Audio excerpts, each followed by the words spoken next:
Ladies and gentlemen, the patch notes for update 5.0, the most anticipated update of 2019, is now officially live. We have quite a bit to discuss, so let's not waste any time and jump right into it. The first thing that we gotta talk about is the fact that the server, as with all updates, will be going down for a substantial period of the day today. Usually it goes down for about 6 to 7 hours. This time around, it will be going down for a total of 8 hours. So yeah, boys, if you're like me and you go through withdrawal when you can't play Marvel Future Fight, it's gonna be a rough period, I can tell you guys right now. So find something to do to occupy your time. The server is gonna go down from 9 a.m. to 5 p.m. Pacific Daylight Saving Time. So convert that into your own time zone and find something significant to do with your time while we wait. Next thing we're going to talk about is the patch overall.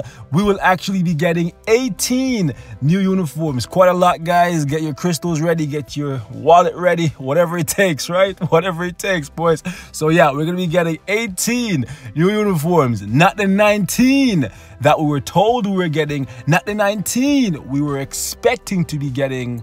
Only 18, and this is actually quite upsetting for myself and a lot of people, because there is one significant uniform missing from this update.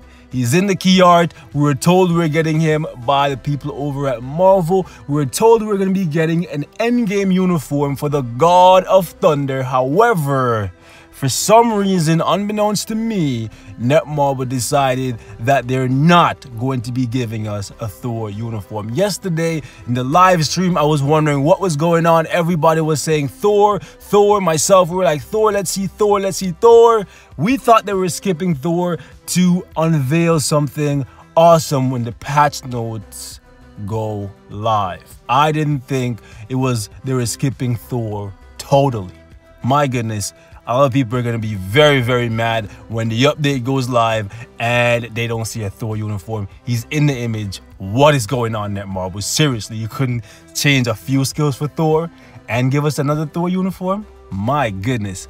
Next thing is the Tier 3 for Thanos, the uniform synergy. We'll have to see how that plays out. It seems like it's a 5% bonus once you get the secondary uniform for a character, right? So it'll be interesting to see how that turns out. Then we have the world event and the legendary battle, new agent level mechanic, other improvement and game fixes. Let's actually jump over to the details now, and yeah, boys, we got some stuff to talk about right here, man. So I'm not gonna read through all this. This is just telling us about Thanos' Tier 3, the 18 new uniforms. So no Thor uniform. Yeah, it's real, guys. Let's move down here. Let's actually take a look at the bonuses for all of these new uniforms. First and foremost, Thanos uniform, as per usual, is an elite uniform costing 1,500 crystals, like they always do when they are on sale. Okay, he's in a class of his own, and this uniform signifies it once again. Now, if you take a look right here, you will notice that Thanos' uniform says he deals 20% more damage to superhero types. However, yesterday in the live stream, we saw that it was dealing 50%. So I'm not sure if they nerfed it afterwards, or the information listed here when it comes to superhero types is lower than it's supposed to be, right? So yeah, we're gonna have to wait to see on that. Overall, it looks like it's a side uniform bonus, and we saw in the live stream that it does have some changes, and they look like very good changes. However, I was really banking on them changing the 5th skill for him, making it a much faster attacking skill. However, it looks like it changed together really nicely with the other skills that they put in this kit, so we'll have to wait and see. For the uniform bonus for the rest of these characters, for the most part, it looks exactly the same as their Infinity War uniforms for Captain America and Iron Man. And honestly, I'm a little bit disappointed with what we're getting for Iron Man. Cap is getting some nice changes, right? But Iron Man, for the most part, one of his skills that I really wanted to be changed was actually his 4th skill. It's such a wasted skill, right? Because there's nothing on it, and I was really banking on them changing it. However, Pretty significant change for Iron Man though is his tier 3 is getting improved. So yeah, that's actually a big change. He's one of the first characters, well, not the one of, he is the first character to have a change to his tier 3 tied to a uniform. So this is pretty significant. Even though they're not changing his forward skill like I wanted them to, the fact that they're improving his tier 3 from such a lackluster tier 3 is actually a good sign. So hopefully those of you guys who already have my tier 3 can tell me how much better he becomes in this uniform. That way I can justify pushing him to tier 3 in this update. Next thing we're going to talk about is Nebula's uniform. We're going to skip over Cap because his uniform bonus is about the same, right? And we saw that his skill changes are actually pretty cool. So Nebula's uniform, honestly, the uniform bonus is good. However, I need to see what the damage on Nebula looks like. She looks like she's going to have better survivability as opposed to the nothing she had before, right? So we just have to see how much damage she does. Black Widow, honestly, I'm a little bit disappointed, but at the exact same time, Black Widow is a human and she's using the least amount of tech when compared to the other people here, so I guess I can't really expect too much from her, right, to be going up against Thanos, but I was expecting a little bit more. Hopefully her damage has been improved significantly so she can keep up with the other Avengers, especially people like War Machine, who is, oh my goodness, I can't wait to see what his damage is going to look like when he gets this new uniform. Seriously, I can't wait. Next thing we got to talk about is my guy, Ronan. Oh my goodness, this is going to be the big one for a lot of people to make it or break it. If this uniform turns out to be half as good as we are hoping for, a lot of people are going to be very happy. Justice for Hawkeye, finally, I cannot wait to jump in and play with him. And his skills look really awesome. His character model looks like, oh my goodness, it looks freaking awesome. I absolutely love it. Then we have Hulk, changed to his 4-star passive. It's interesting to see that it changed his 4-star passive. Hopefully it's increased healing. I was really hoping that he gets some accumulation, damage accumulation in his kit. So hopefully that is the case. Next thing we have here is War Machine's uniform. The bonus is the same as the Infinity War for him, right? That 60% chance to give him 15% all attack when he's attacking. So that's actually pretty good. Then we have Racoon here giving himself some ignore defense to go along with the 25% all attack that he gave himself with his Infinity War uniform. I'd have personally preferred ignore dodge as opposed to ignore defense, but it is what it is. We'll have to wait and see just how much better he gets in this uniform. Hopefully his survivability goes up a little bit, even though it was already pretty good, and we get a significant damage increase from my guy Rocket. Overall, his skills look really, really awesome, especially his new fourth skill. From what we've seen in the live stream, it looks freaking awesome. I can't lie to you guys. I'm gonna buy this uniform day one, and it's gonna be a lot of fun playing with Rocket. Then we have Ant-Man, and honestly, I'm surprised that his uniform is the cheapest out of all of them. That's probably because it's gonna be the worst out of all of them. Seriously, I'm not really too excited for Ant-Man. I feel like once again he's gonna get absolutely nothing. And if you take a look at the uniform bonuses for all of these uniforms, right, the Endgame edition, they're basically the same for the most part, and I feel like the skill changes are going to be the same. So there's nothing really to talk about here. I'm so upset, like seriously, I'm still so upset. I can't believe it. I keep refreshing this page, looking at it over and over, hoping that Thor was left out of this on accident, right? There's no reason for him to be in the key art and for Marvel to tell us that Thor is getting something and then Netmarble gives us nothing. You know what I'm saying? They know that Thor uniform would sell. They know that. They know a Thor uniform would sell, right? So I don't see why they would leave him out. Anyways, let's move on right here. They're just talking about the sale, and then they're talking about the uniform synergy, where if you buy another uniform, one of the two uniforms for the character, you get it to Mythic. The other one will immediately get to Mythic.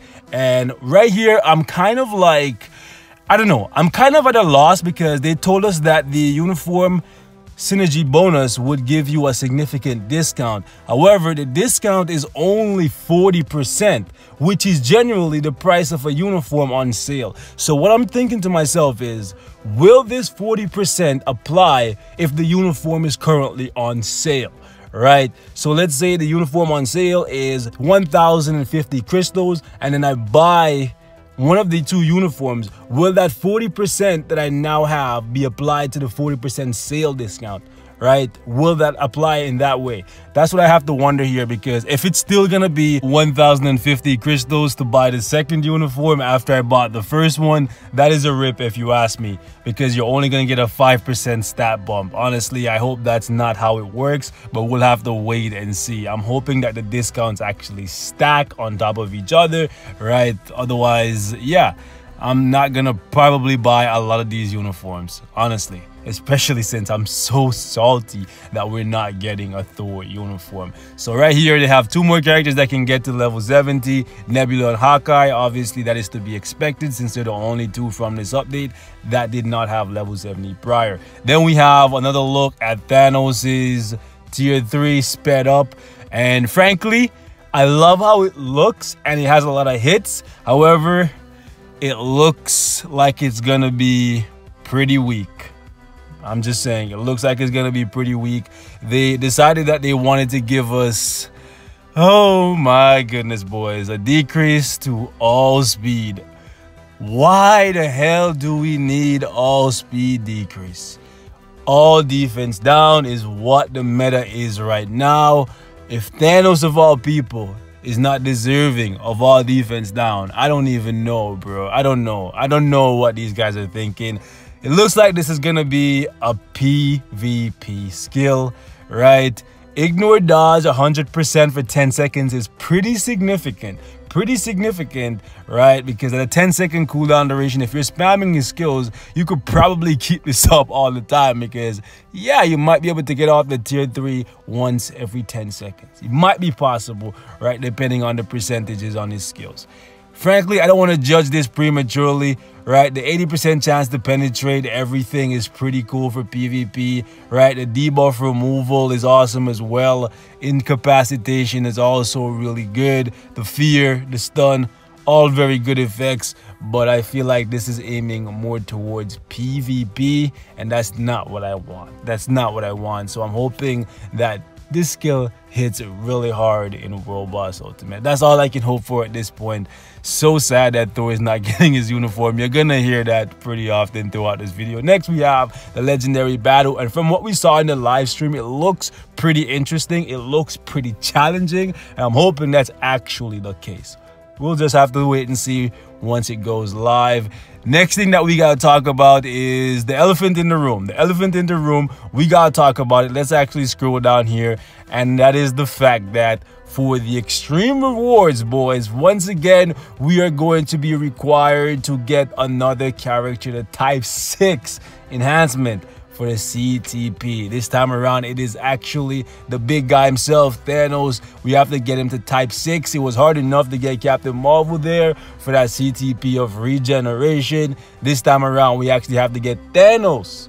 Oh my goodness, Thanos, the Type 6, if we want to get that CTP of rage. It's a very rare CTP. However, man, like, why does it have to be Type 6? Oh my goodness, Type 6 enhanced. That's gonna be disgusting, man. It's gonna be difficult. Then we have the new game mode, World Event. Now, honestly, I'm happy to get a co-op game mode. It looks like it's gonna be a very interesting game mode. However, we'll just have to wait and see what the rewards look like. And also, I kind of don't like the fact that the times that you can participate, you have no control over it. Sure, you can enter 4 times per day. You only get rewarded for 2 of your 4 entrances. You can replay it to get a better score, but you can only get rewards 2 out of 4 times, right? So that's pretty good. However, I don't like the fact that you can't choose when you want to play. You have to go with a set schedule, and it may not work out for you. You may be asleep, you may be at work, you may be at school, that kind of stuff, right? So it would be really cool if they could allow you to choose what time you want to participate, as opposed to have the time like set in stone and you have to like find a way to fit it into your schedule, right? That would be better. Just like how you can run Shadowline whenever you want, and you can run like World Boss Invasion whenever you want, that kind of stuff. It would be really cool if they could work a way in where we can do this like at our own leisure, and we don't have to like worry so much about time frames and time zones and all that kind of stuff. It would be really interesting. It would have been cool if they showed us what the rewards look like, but I guess they don't want people losing their minds prematurely, right? So we'll just have to wait and see what the overall like effort to reward ratio looks like. Also, the fact that your teams will be chosen at random and everybody has to use the same characters is pretty interesting. Also, it's gonna be pretty interesting to see what happens if the characters that get chosen for everybody, you don't have a couple of those characters. Does that mean you can't participate? Because if that's the case, that would be BS, because then one of your 4 entrances is immediately gone, and it may be at a time when you could have participated, right? So yeah, it's gonna be interesting to see how this thing works out as a whole. I like the whole random vibe to it, where your characters get chosen randomly for you. It allows you to test out your skill with every character in the game, right? Because if it gets chosen for you at random, you can't just use DP, you can't just use Scarlet Witch, you can't just use Thor or whoever you're really good at using all the time for all 4 every single day, right? So it's pretty cool that they're doing it this way. However, let's say they choose for you Bullseye, a character that is absolute garbage. Let's say they choose 3 garbage characters for you that you have a tier 1 or whatever, and then they expect you to do really well in a game mode that is really difficult. Like, let's say the difficulty of this thing is at World Boss Ultimate level, and they choose 3 of your weakest characters. You're then forced to either not play or really invest in those crap characters for what is potentially going to be not very good rewards. So yeah, I don't know. There's an up and a down. There's an up and a down to this whole thing. We just have to wait and see. Hopefully it's set up in a way where they don't choose the 3 weakest characters in your roster, right, multiple times throughout the day. Anyways, the screen looks pretty cool. I wish there was like a close-up to it so you could really see what's going on, right? But yeah, it looks kind of like a mixture of story missions, special missions, and yeah, world boss invasion. It's gonna be interesting to see how this thing works out. There's this battle grade score system to it, and it seems like the higher your grade, the higher your score, and you have to at least get 1 star to get any rewards. It'll be interesting again to see what the rewards are. I'm really looking forward to that, because we all know Netmarble is pretty stingy when it comes to rewards. Next, we have a new agent level system. This one here is actually pretty interesting. Based on what I read, the concept behind it seems to work similar to comic cards, where the more characters you have built, the more additional stats you will receive. And this is actually pretty good. However, it's going to benefit the people who've been playing a long time more than others. You'll get additional all attack, all defense, max HP, gold acquisition, all that good stuff. So it really pays to flush out your roster, and these will be stats that are applied to all of your characters based on my understanding in the game. Similar to how comic cards, you just build them and in the background they're just working. They're basically the foundation, right? You have those native stats all the time, like extra crit rate, extra attack speed, extra all attack, extra max HP. It seems like this is another way to buff your characters even further, which is actually pretty cool. So those of you guys who are really struggling, right, to beat world bosses and that kind of stuff, is an additional way to give you some more stats. And it seems like you can choose which stats you want to work towards, right? You can actually reacquire these points, well, reclaim them rather, and then you can redistribute them in whatever way you want. You can give yourself all attack, like if you want to just to put everything in all attack, you can do that. If you want to put it all in max HP, it seems like you can do that. Same thing for defense, same thing for gold acquisition, right, to speed up farming gold. This is actually really cool. A lot of people get their characters to 4 stars and they just leave them there for co-op rewards and they don't have to work on them anymore. This seems like it's a good way to force people to build their characters past like 4-star, 6-star, tier 2, that kind of stuff, right? So it'll be interesting to see how it works. I, for one, I'm probably going to double down on building my characters to get as much all attack and max HP as possible, right? This is probably going to help you a lot in PvP as well. So yeah, it's going to be interesting to see how this thing works out. They are changing the name of the hero's journey, and they're actually going to be changing it to Shield Academy. Pretty cool, right? It seems like if you've never done it before, I've never done this because when this system was brought in, I was already already like really far into the game, so I've never actually done this. However, it seems like now if you've never done it, you can actually get a chance to do it for some bonus rewards, so it's pretty cool. And they actually made sure to put Sharon Rogers on the main page here because she's the character that every new player should pick up, so it's nice that they actually know that. Moving on, we have a small change here where now after you beat the first 30 stages of Shadowland, it will show you what floor you're on. That way you don't forget about doing it and you can do infinite Shadowland. It would be nice if they actually did something significant to Shadowland, right, and changed the rewards around. That's what they should have done here, right? They should have actually removed all that 4-star garbage from the Shadowland chest and yeah, improved it that way instead of just letting us know that yeah, you haven't finished Shadowland for the week. Well, not finished, but like you are on a certain floor for infinite Shadowland in case you had forgotten about it. So yeah, next thing is actually the fact that they're going to be buffing the Frost Beast in ABX even further to lower people's score and make it so that if you're just hitting the cap and you're one of the few people who actually take this crap game mode seriously, you now have to invest even more into your character to get the same rewards that you were getting 2 years ago. Right? Yeah, that's what they're doing here, right? They recently increased the cap of ABX to 3.5 million. They never changed the rewards, but now on top of doing that, they're gonna make the Frost Beast have damage reduction every time he roars to lower your score even further, to force you to buy more CTPs and invest more into your character to get back the same score that you were getting before the update.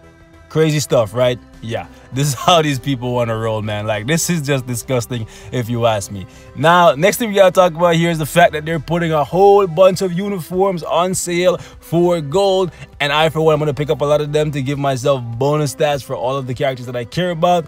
Of all these uniforms, there's about 2 here that are actually really good uniforms that I would personally recommend you pick up. The first one, and probably the most important one, is actually Lady Loki. That is a uniform that has been good from the day it came out, and it will probably always have value because it's the only look that transforms Loki from male to female. And Loki's a universal character, so he can be used in a plethora of different PvE content, and he's very good at what he does. He's not that great anymore, right, but he's very good because you can just run around, let your clones do the work, put out good damage. If you're a new player, I would definitely recommend that you spend the gold picking up the Lady Uniform for Loki at the very least. It is probably one of the best gold uniforms, if not the best gold uniform in the game. Next one I would say you should probably pick up is the Elsa Bloodstone uniform. That's a pretty decent uniform once you get Elsa to tier 2. Moving on, we have a couple characters here that are getting 50% discount to their tier 2. And honestly, this is actually really good for a lot of you guys. The first column here, we have Hulk and Captain Marvel, Loki as well. Those 3 are probably the best from this whole thing. But from the second column, we have Star-Lord. We also have Groot and Hela. Those are very good characters once you get their appropriate uniforms. Third column, we have Nebula, who I'm going to take advantage of this because I didn't tier through her yet, thankfully. We saved some materials, right? That's actually really good. Ronan's in here once you pick up his uniform. That's really good. Rocket as well in that role. And next one, we have Red Hulk, Phil Coulson, Wasp. That's actually really good. Last column, Lincoln, I guess, but that one doesn't really matter. Frankly, this is actually a good set of characters to be getting a reduction to the tier 2 material cost. It's really nice. Did they put Hawkeye in here? I think I probably skipped over him. I was kind of hoping that he would be in here as well. No Hawkeye. Damn. Okay, I guess we gotta pay full price for Hawkeye, unless I'm missing it. Anyways, moving downwards, we have a new addition to the support system for alliance support. You can now request tier 2 material, Phoenix Feathers. You can also get M-Crown crystals. Right here, I'm kind of sad. This is the last thing that I'm really going to talk about. I'm kind of sad at the fact that they're going to be changing the supernova skill for Human Torch. If you guys don't know, when you use his 5th skill, you can literally go from the point of death to full HP. I figured it was a bug, but it's been so long that I was kind of hoping that it would stay like that forever, right? literally he would heal for like 100% of his max HP when he was only supposed to be healing for like, I believe like 15% or something like that. So they're changing it back to what it's supposed to be. So that's kind of sad, but it is what it is. If it's a bug, whether it's a beneficial bug to me or not, if it's a bug, it's a bug, and it should be squashed. Still, I am so freaking upset that Thor is not getting a new uniform. Let me know how you guys are feeling about the update overall. Frankly, I'm looking forward to playing in that new game mode. Wish you could choose when to play and it wasn't chosen for you, but I'm looking forward to the rewards and the effort that is required to participate. Also, I'm really looking forward to that Ronan uniform. Thanos, oh my goodness, I'm gonna be going in, boys. I'm gonna be going in, man. My wallet gonna feel it this update, but hopefully it's worth it. But whatever it takes, man, whatever it takes. I'll catch you guys in the next one. Like I said, the game gonna be down for 8 hours, so do something significant with your time, man. It's gonna be a long wait. I'll catch y'all in the next one.